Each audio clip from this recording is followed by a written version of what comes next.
it is already 8 p.m., not just because it is 8 p.m., but because during this time we are all at home and being at home because of COVID 19, commonly called Corona. And sitting right here in Douala, in Lokpom, where I live, and I will take this opportunity to greet all those who are working day and night to take care of those infected with the coronavirus, especially those here at the Douala General Hospital in Yaoundé and those in southern Cameroon, where I come from. I also want to greet all members of the Cameroon Association of Professionals for their great work, the great job they have been doing, and for being the motivational spirit behind this initiative. I greet you all who are connected, and I greet all those who are going to be connected, and especially the executive members who will be having their meeting on Wednesday. It will be the first meeting of the executive. We thank you all for that wonderful work. Now, it may be very funny for us to hear this topic. We just say your business in you or you in your business. This is very funny but interesting. How can you? It sounds ambiguous to say your business in you or you in your business. Now, my business now. Is this not my company? It is, whether we like it or not, men are possessive. Human nature is so possessive that at times, that is why it's easy to use I, me, than we and us. Because you want it to be your matter, your problem. This is my thing. This is my son. This is my car. This is my business. And today you hear somebody saying, your business in you or you in your business. It sounds funny, but it is critical for business success for us to understand the difference between the two. What makes two business people different is the conception of their business and how they run that business. That is what will make them succeed or not. In the first place, why do we call it business and not your name? Would have been calling it your person, but it is called business, which means that in its concept, it is different from you, your person.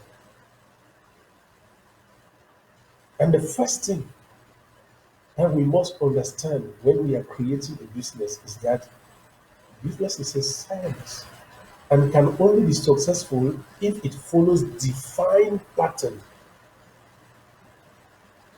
If you do business anyhow, like I said before, the result will be anyhow.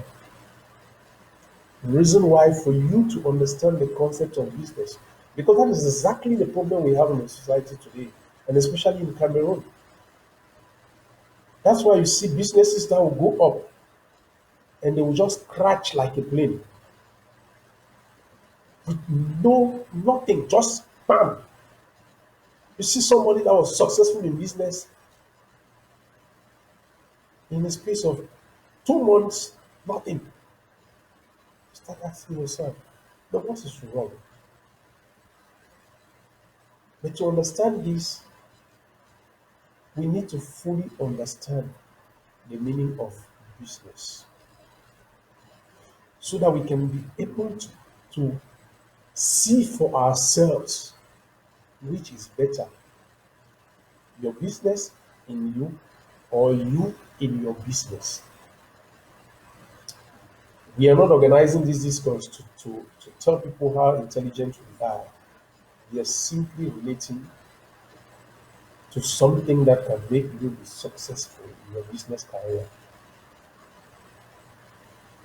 According to Investopedia Dictionary, for those who have Google, you can go online and type Investopedia.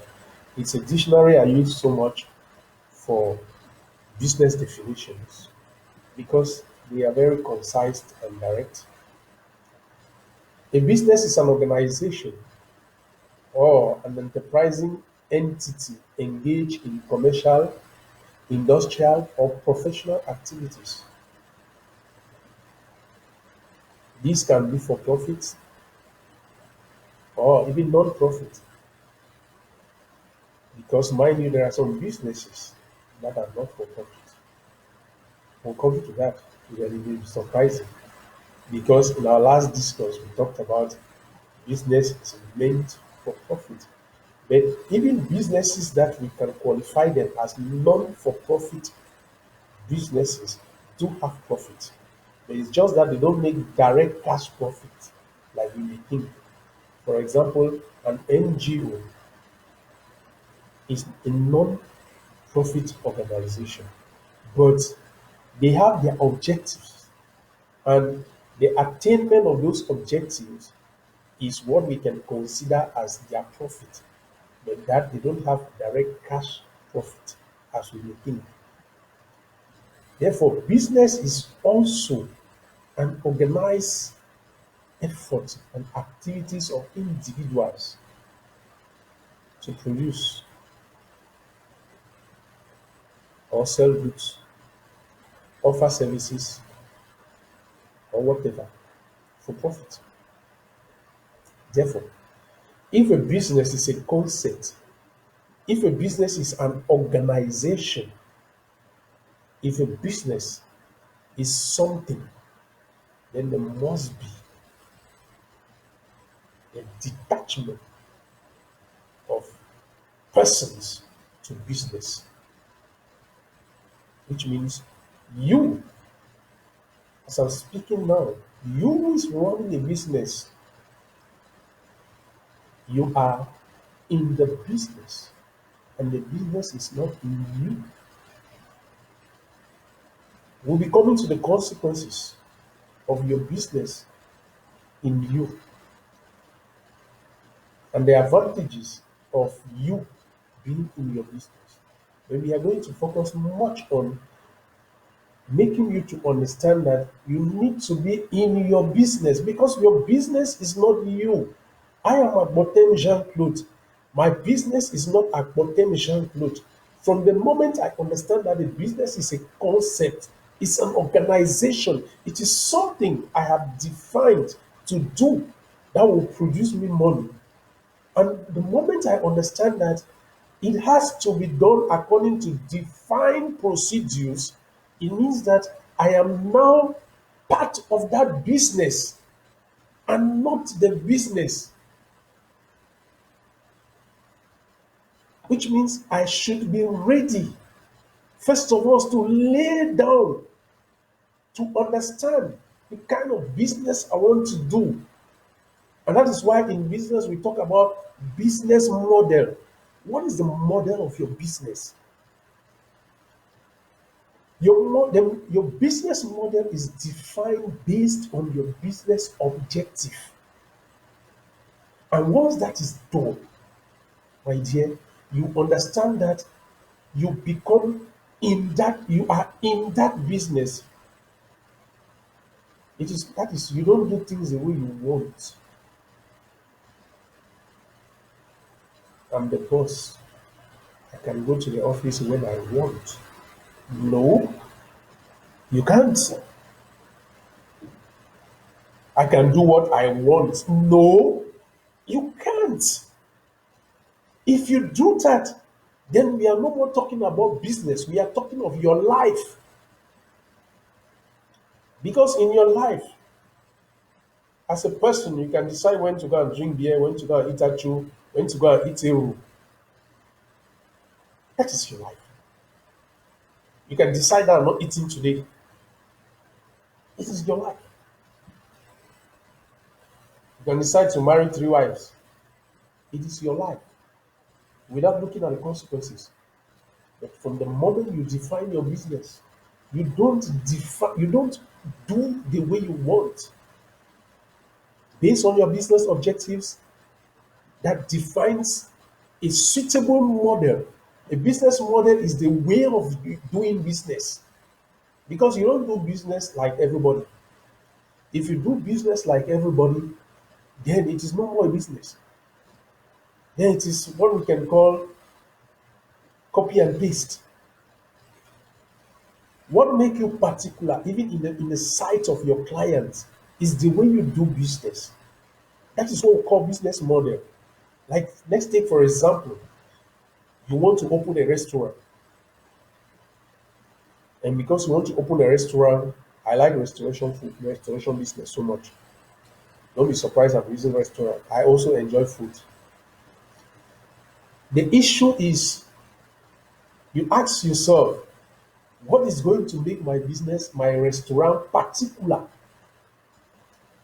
What is going to make my restaurant, what touch am I going to make to put in my restaurant business such that my clients will see me different, will see my restaurant differently from other restaurants? You may decide and say, okay, in order for me to add a small touch, I'm going to offer a slice of pineapple after meal, something I don't know, whatever. You must add a touch. That is what we're talking about business model. When you do that and you define it clearly, you understand now that it is not you. So there's no reason using that my thing, I do as I want. No, a business is not a person. A business is not you. It is not the promoter. It is a concept, the vision, and the objectives. Once that is put in place, the promoter becomes a team member because, mind you, there's no business you do alone. If you've ever thought of doing business alone, you're wasting your time. You may, oh, you may say, like in Cameroon, when you go to register a company, they say, do you have workers? You say, no, I don't have workers, I work alone. That is for tax purposes. But you don't work alone. There are many people who work with you. They may be your advisors, they may be your stakeholders, even your clients work with you because you depend on them. They make up your business. Therefore, you are no more seeking your individual satisfaction. You are at the service of your client. And if you are at the service of your client, then your business is not in you. You are in the business. And one important factor we should make very clear here is that what makes your business is your client. Without your client to go out of business. If you open a restaurant and nobody comes to eat food, you will close that restaurant. Therefore, the concept may come from you, but from the moment you put it out, it becomes that of the client. You are at the service of the client, and you must adhere to demands of the client. That is why in business we talk about being attentive to your client. Sometimes we do business, we just communicate, we don't even listen to our client. Like it is said in French, "Le client est roi." If you don't listen to your clients, you go out of business. And because you have to adhere to the demands of your client, I'm not talking of the caprices of your client, those are two different things. I'm talking about the demands of your client. Your business is not in you. You are in your business. If ever you were thinking and hitting your chest, I'm a businessman, my business is my business, stop that if you want to be successful. And understand that from today, your business is in the hands of your clients. They are the ones that make you make money. If nobody buys your product, if nobody consumes your services, If nobody solicits your services, you go out of business. Therefore, your business is not in you. Your business, if your business does not impose an attitude in you, then your business is still in you. That is to say, if your business doesn't make you adopt an attitude, if you're still doing things the way you do things for your personal life, for your personal self, and running a business, my dear, you've not started. Let me share with you a small testimony. The first time I went into a snack bar, I used to keep away from. I don't used to drink. The first time I went into a snack bar was because of a business meeting. Because a client I was following, I followed the client for close to 2 3 months, and I had the only opportunity to meet him. And he asked me to come to a snack bar restaurant. I had to go. If your business does not impose an attitude, if your business does not change your lifestyle, then you're not into business.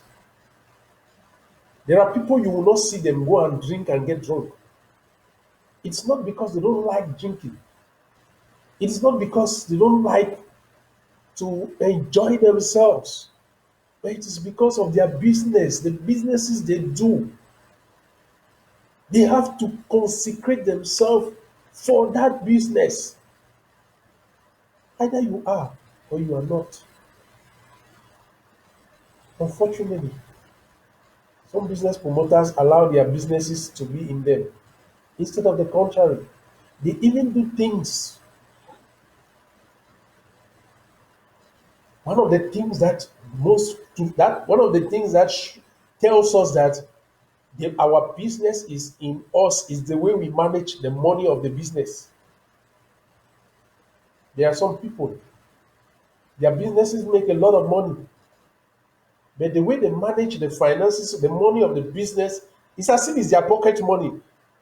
They call their cashiers in the office as if they are calling their wives. You can call your cashier and say, "Hello, hello, Mrs. How much money do you have there?" Say, "We have 200,000 today." It's okay. Can you send me today? They're receiving Orange money and MTN money without publicity that are helping to ruin businesses because people are misusing them. Can you momo me 50,000 francs? There? Probably that is what they have sold for the day. And when you sell 200,000, it doesn't mean your interest is 200,000. They use money without keeping records. Some don't even have salaries. Some eat the profit. Some are consuming the profit plus the capital. And when business doesn't succeed, you say, maybe it is in the village. Oh, let me go and see. You go and make sacrifices in the village. When it doesn't work, you start going from one church to another. The problem is because your business is in you. And that is the root cause of business failure.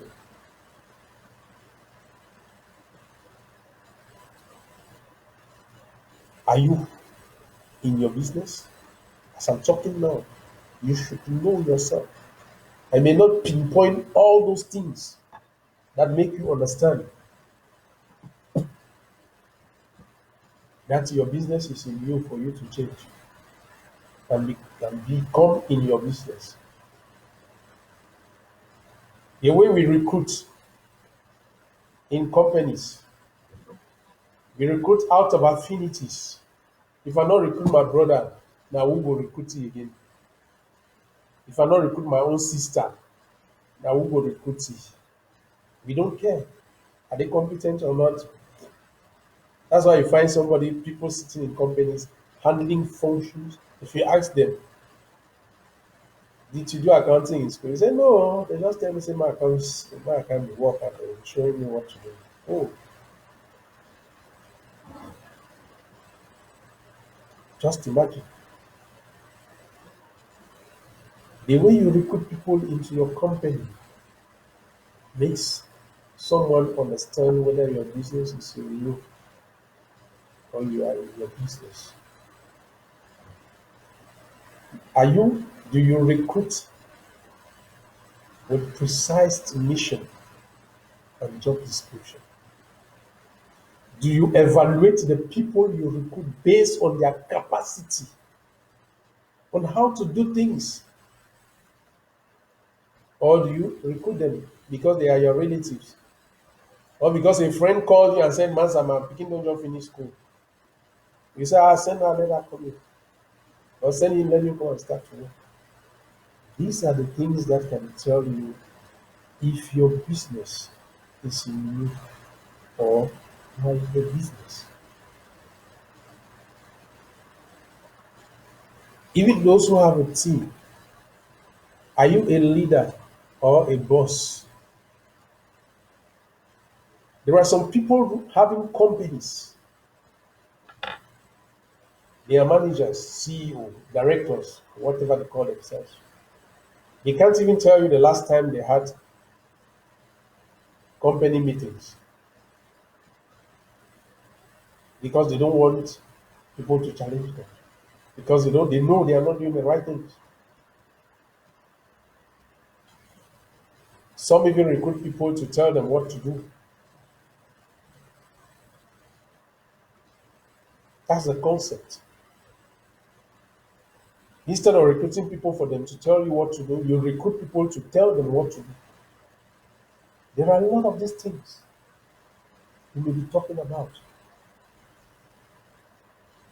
There are some people, their business exists just in their head. They are the ones that know, in fact, they know what is to happen tomorrow, and the rest of the members don't know anything. That's why you come to businesses, people are sitting and doing nothing because they are waiting on the boss to come and tell them what to do. Some only see things happen and they receive instructions and they say, go and do this. They don't even know why they are doing those things. This category of bosses have their businesses in them. They are not in their businesses. Have you asked yourself why it is common, especially in Cameroon, that when owners of businesses die, their business die with them?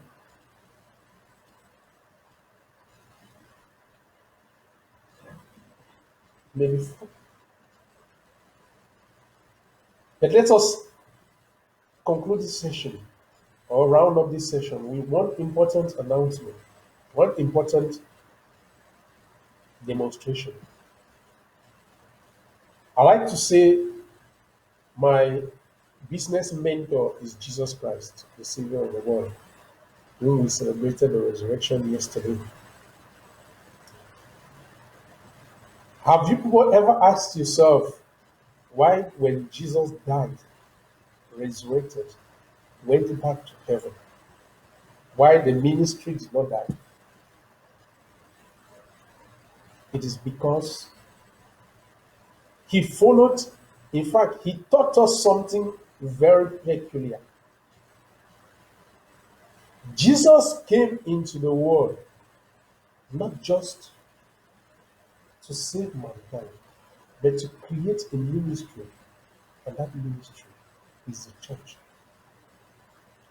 The fact that the church is successful today is because of Jesus' model. And if we can follow Jesus' model in the way we do our things, in business we'll always be successful. We are going to have a whole discussion on that some in the nearest future, on Jesus' model of business, so that we understand.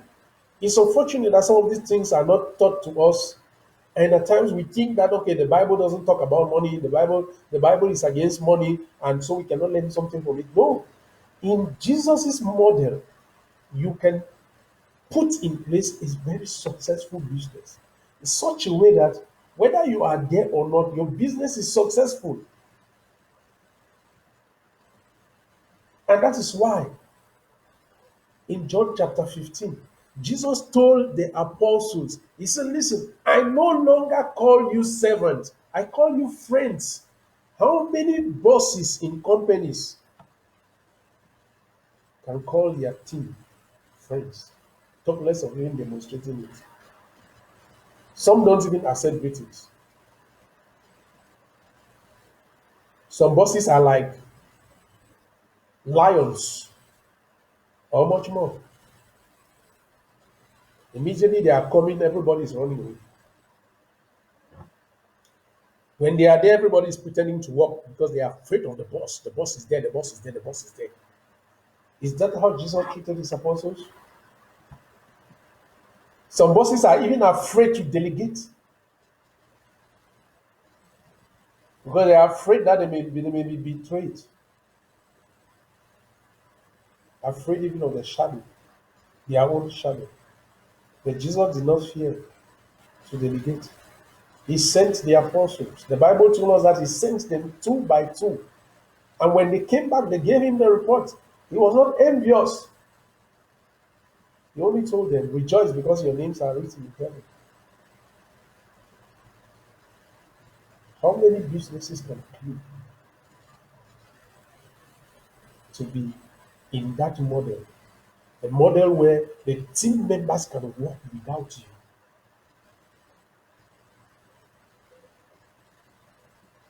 When you see a boss in a company whose work is being done only when he is there, know that his his business is in him. And he's not in business.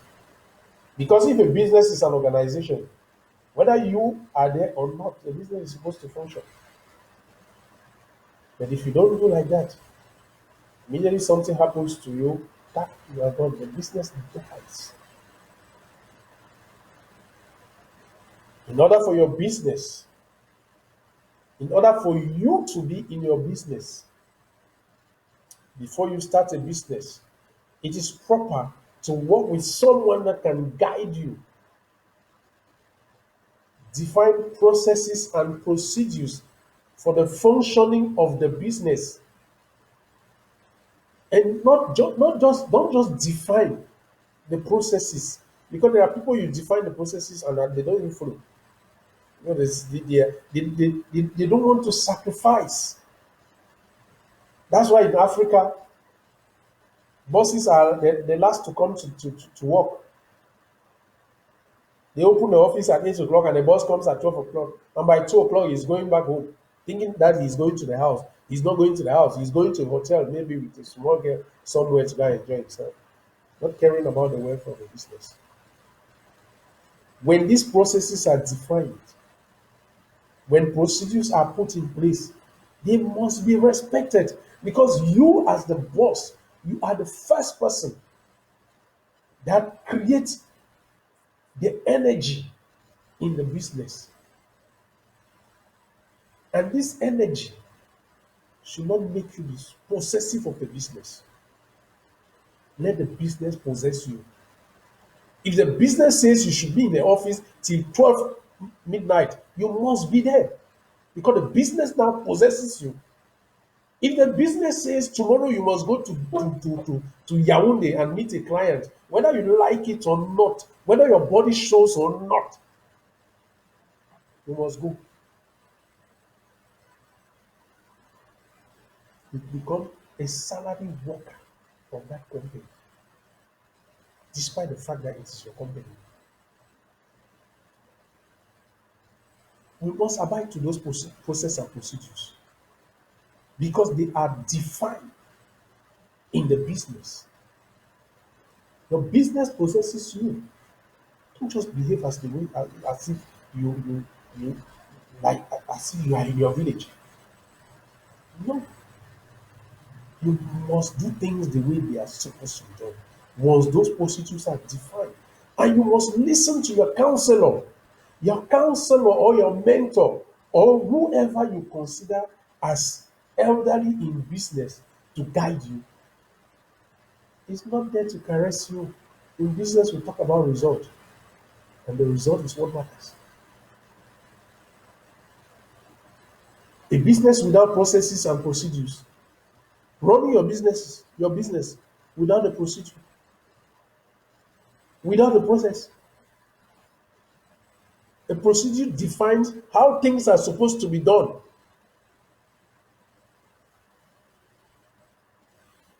When you don't have this, it's just like a Christian without the Bible. Can you imagine a Christian without the Bible?